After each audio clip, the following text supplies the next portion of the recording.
Hello, Blue Star Saber here. For once, I decided to do a sort of solo review of a manga chapter, and I decided to start with My Hero Academia, chapter 305. Izuku Midoriya and Tomura Shigaraki. Now it's been officially released on the Viz site, which I believe you can currently read for free. I believe, but only like the latest ones, but I'd still recommend buying the volumes if I have done so myself. Let's see. Anyway, the chapter begins with continuing off where, let's see, All Might's predecessor, Namura Shigure, something, I can't remember the name, sorry. Request is asking Midoriya if he can kill Tomura Shigaraki. Midoriya, let's see, it's about, and it's not a question, but more of a resolved as, let's see, due to the fact that he felt this desire, she and the other heroes felt this desire to save him. Let's see, in order to, let's see, during their last battle.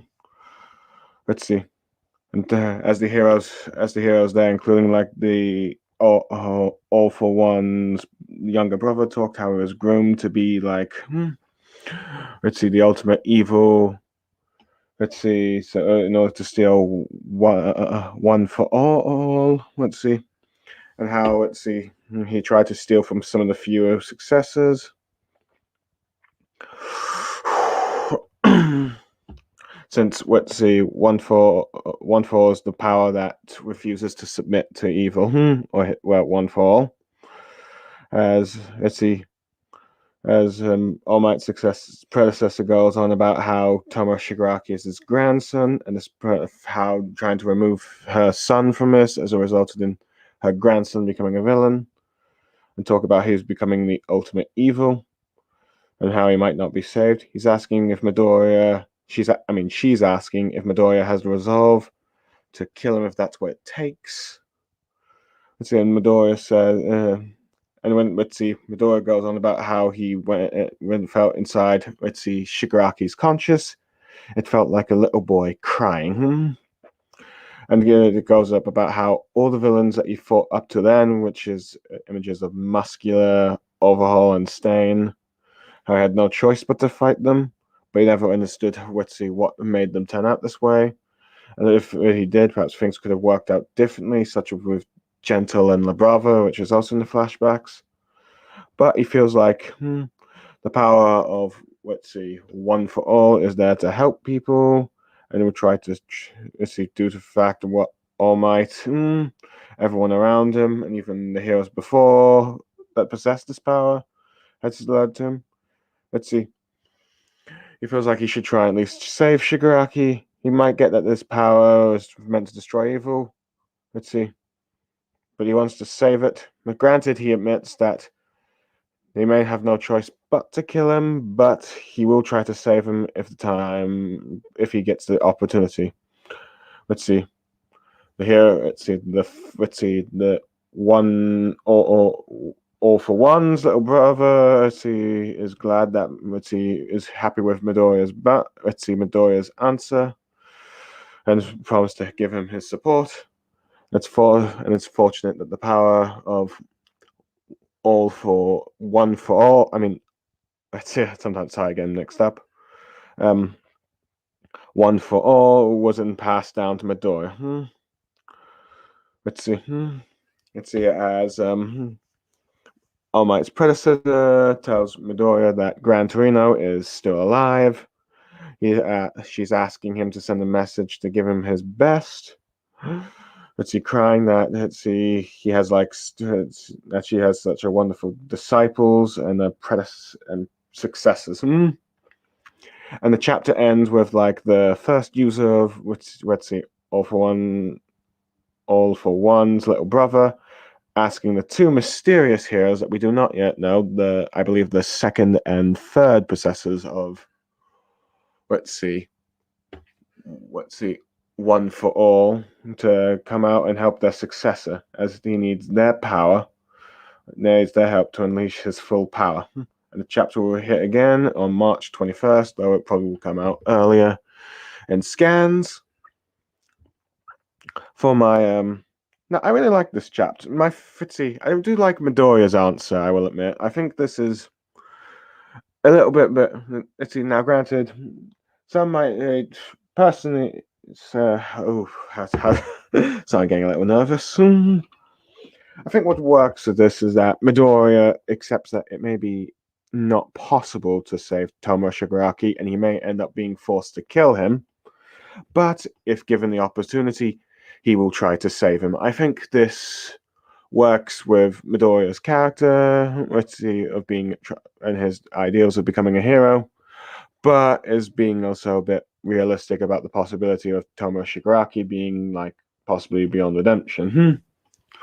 Now, as for do I think Tomura Shigaraki deserves redemption? Well, in many ways, due to the massive destruction and people he's killed, it may be that he's beyond the point of coming out of it of no return, or at least he can't really live his life scot free. To be honest, I mean, given the people he's murdered. In fact, my best guess for redemption for Tomura Shigaraki is that, in a similar manner to Darth Vader, is death by redemption, where he sacrifices his life to kill his master to possibly save Midori or something. But I could be wrong. I'm not sure. It really depends. I definitely like it. Let's see. This is much better. I do think this is something that I think Fritzy Midori has learned. Is a bit better than previous shonen protagonists, where they've forgiven where they're a bit too forgiving of their enemies and probably try to save them a bit too quickly before trying to stop them. But that's shonen for you and all that stuff. Another thing I kind of like is let's see, you get a bit more delved into like sort of like what's a bit of the previous hero's history, such as the Whiplash hero and his successor, I believe, called N. Let's see, one All for One tried to steal One for All from them, but they failed due to their strong will. So and the fact that One for All's origins did come from the strong will of his the young brother defying the elder brother. I also do like how the All Might's predecessor, still wants her grandson saved, but admits that he may be beyond saving and that stuff. And yeah, the only thing I'm a bit iffy about is let's wait on before that. I'd probably say I do like the sort of Midoriya reflecting on all the previous opponents that he's faced before, such as Stain, Overhaul, and Muscular, as well as Gentle. I do like it when a hero has like a sort of a list of villains of opponents that he's previously faced and that he has to compare to his journey up to now. So it's kind of nice, like Naruto did with like Akatsuki, Gintoki with like whatever opponent he was facing in Gintama, both silly and serious. Luffy with all the pirates, Shibukai and Yonko he's been fighting. Stuff like that. And but one thing I'm probably going to be a bit iffy about for this chapter is, I suppose, Gran Torino still being alive. I mean, on one hand, it's never outright stated that he's killed, but I don't know. Let's see. But I do think, but I suppose one of the main criticisms of the war arc that My Hero Academia has just had, or is it still currently going on? But this is technically the aftermath.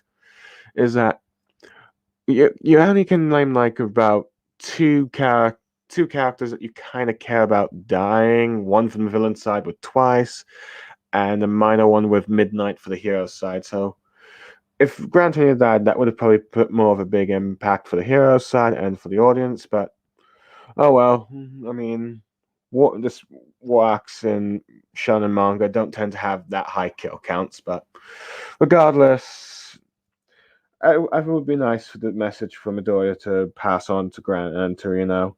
And hopefully this means that there's still more to Gran Torino's story, because otherwise, why not? Because if you could, because like if you don't have anything else to do with the character, him dying in this sort of like the battle that they just took place would have been the perfect way to send him off. And what I'm really looking forward to is the two successors. I mean the two predecessors for One for All, the third and the second and third quirk. Let's see, users.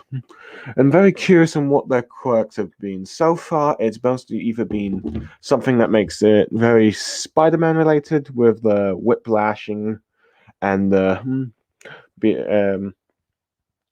danger sense or Spidey sense, being a Spidey sense thing, and one with Superman's float ability with like All Might's predecessor. So it'll be very interesting to see what other powers that let's see these heroes might have. As given the fact that it seems to be taking inspiration from like let's see from the big comic book superheroes, we might get maybe more Superman powers, possibly maybe the freeze breath or laser eyes. Maybe let's see. Maybe let's see. Which I'm not sure what else. So Spider-Man could be taken, or maybe it'll be some new hero powers, such as trying to think, super speed, maybe a teleporting ability. And then again, there's been quite a few teleport abilities for My Hero Academia, so maybe something a bit more original. But I guess we'll find out in 306. And yeah, that's my thoughts. Bye for now.